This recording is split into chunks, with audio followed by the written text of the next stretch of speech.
வாழிய செந்தமிழ் வாழ்க நற்றமிழர் வாழிய பாரதமணி திருநாடு. பாரதமணி திருநாடு நேயர்கள் அனைவருக்கும் வணக்கம். காலை எழுந்தவுடன் காப்பி இல்லாவிட்டால் நிறைய பேருக்கு அந்த நாள் நல்ல நாளாக இருக்காது. அவர்கள் ரொம்பவும் சோர்வடைந்து விடுவார்கள். அப்படிப்பட்ட காப்பி பற்றி சற்றே தெரிந்து கொள்வோம்.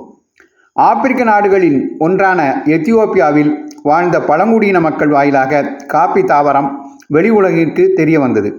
எத்தியோப்பியாவில் காப்பா என்ற இடத்தில் முதலில் காப்பி செடி கண்டுபிடிக்கப்பட்டது.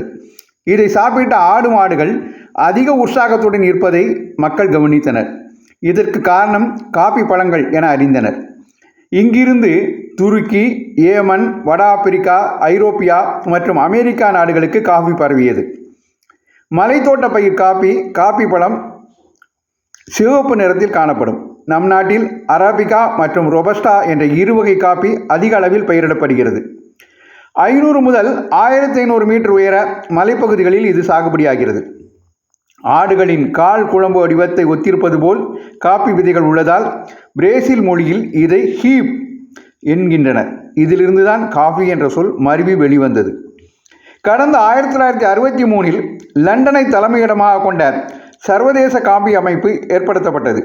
இதில் காப்பி உற்பத்தி செய்யும் 70க்கும் மேற்பட்ட நாடுகள், இறக்குமதி செய்யும் நாடுகளும் அதில் உறுப்பினர்களாக சேர்ந்தனர். இத்தாலி மிலன் நகரில் 2014இல் கூடிய சர்வதேச காப்பி அமைப்பு அக்டோபர் 1ஆம் தேதியை சர்வதேச காப்பி தினமாக அறிவித்தது. காப்பியில் உள்ள கேஃபின் நமக்கு உற்சாகம் அளித்து மனச்சோர்வை நீக்குகிறது. மூளை நரம்பு மண்டல செயல்பாட்டை அதிகரித்து பார்க்கின்சன் நோய் மற்றும் பக்கவாதம் ஏற்படும் அபாயத்தை குறைக்கிறது. இரவில் காப்பி குடிப்பது தூக்கமின்மை மற்றும் வயிற்றில் அமிலத்தன்மை பிரச்சனைகளை உண்டாக்கும். எனவே அளவோடு குடிப்பது நன்மை தரும். கடந்த 1670இல் இஸ்லாமிய துறவியான பாபா புதீன் என்பவர் மெக்கா புனித பயணம் மேற்கொண்டு திரும்புகின்ற போது ஏமன் நாட்டிலிருந்து 7 காப்பி விதைகளை இந்தியாவிற்கு எடுத்து வந்தார். கர்நாடக மாநிலம் மேற்கு தொடர்ச்சி மலை குடகு பகுதியில் சந்திரகிரி மலைப்பகுதியில் இதை நடவு செய்து காப்பி செடியை இந்தியாவில் பரப்பினார். இன்றும் இப்பகுதி இவர் பெயரால் அழைக்கப்படுகிறது. கிபி 1554இல் துருக்கி நாட்டின் இஸ்தான்புல் நகரில் அரேபிய வியாபாரிகள் முதலில் காப்பி கடைகளை திறந்தனர். இங்கு அமர்ந்து காப்பி அருந்தியபடி அரசியல் பேசுவதை ஒற்றர்கள் வாயிலாக கண்டறிந்தார் மன்னர். அப்பொழுதே இந்த பழக்கம் இருந்திருக்கிறது. காப்பி கடைகளை மூட உத்தரவிட்டதுடன் காப்பி கொட்டைகளை பறிமுதல் செய்து காப்பி குடிப்பவர்களுக்கு கசையடி வழங்கப்படும் என உத்தரவிட்டார். பிளாக் காஃபி, ஃபில்டர் காஃபி, குளிர்ந்த காஃபி, மல்லி காஃபி மட்டுமே நமக்கு தெரிந்தது. ஆனால் லிக்கர் காஃபி, அதாவது மது சேர்த்து தயாரிக்கப்படுவது, வெள்ளை காஃபி, பிராட்டோ காஃபி, பாம்பன் கபேலேட்டா பிரிட்டோ, Turkish coffee, Irish coffee, Americano, espresso, cappuccino, கபேபிரேவோ ஆகியவை வணிக முறையிலான காப்பி வகைகளாகும். Italy, Germany, Russia, Belgium, Poland, Libya மற்றும் ஜோர்டான் உள்ளிட்ட நாடுகள் இந்திய காஃபியை விரும்பி இறக்குமதி செய்கின்றன.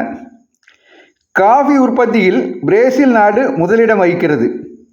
இந்தியாவில் கர்நாடக மாநிலம் காஃபி உற்பத்தியில் முதலிடம் வகிக்கிறது. காஃபி ஏற்றுமதியில் இந்தியா உலக அளவில் 7வது இடம் வகிக்கிறது. திண்டுக்கல் மாவட்டம் தாண்டிக்குடியில் மத்திய காஃபி ஆராய்ச்சி நிலையம் செயல்படுகிறது. Indonesia, Kopi Luwak, Thailand black ivory coffee, Panama, அசிண்டலா, எஸ்மரால்டா காஃபி ஆகியவை உலக அளவில் சுவையில் அதிக விலையில் முதல் இடம்பெறும் காப்பி வகைகளாகும். பெட்ரோலுக்கு அடுத்தபடியாக காபிக்கு மிகப்பெரிய வணிக சந்தை உள்ளது. காஃபி குடிப்பதால் சில நன்மைகள் இருந்தாலும் சில தீமைகளும் இருக்கத்தான் செய்கிறது. உடல்நலத்துக்கு தக்கபடி அளவோடு பருகுவது நல்லது. எனவே அளவோடு காஃபி அருந்தி வளமோடு வாழ்வோம். இந்த பகுதி உங்களுக்கு பிடித்திருந்தால் மற்றவர்களுக்கும் பகிருங்கள். தொடர்ந்து இதுபோன்ற தகவல்களை கேட்க பாரதமணி திருநாடு சேனலை சப்ஸ்கிரைப் செய்யுங்கள். நன்றி, வணக்கம், ஜெய்ஹிந்த்.